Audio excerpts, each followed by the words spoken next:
Vamos a aprender cómo reparar un sitio web que nos tenga esto. Ha habido un error crítico en esta web. Eso es para sitios en WordPress. ¿Listo? Ya vimos en un tutorial anterior que mediante Softaculous podíamos hacer la reparación, pero resulta que este no es el caso porque, como podemos ver, está actualizado. ¿Cuál es el error crítico? Nos dirigimos a administrador de archivos y vamos a localizar la carpeta public HTML.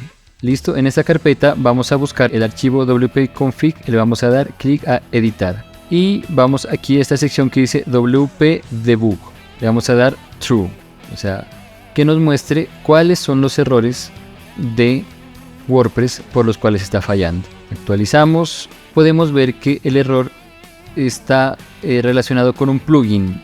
El plugin se llama Google Listing and Ads. Copiamos el nombre del plugin y vamos a escribir plugin WordPress y el nombre del plugin. Aquí lo tenemos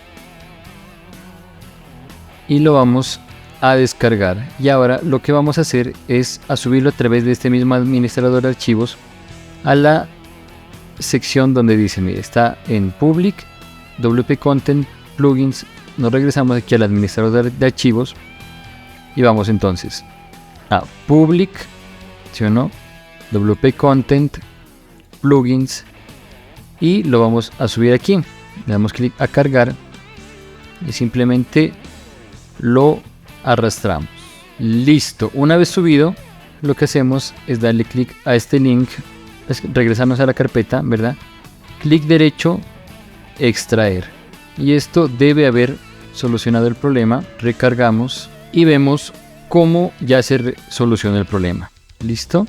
En este caso, todos estos errores se siguen mostrando porque tenemos habilitado el debug. Vamos simplemente a regresarnos al wp-config, le vamos a poner otra vez false y listo. Todo funciona correctamente. Y listo, así se soluciona este error de WordPress.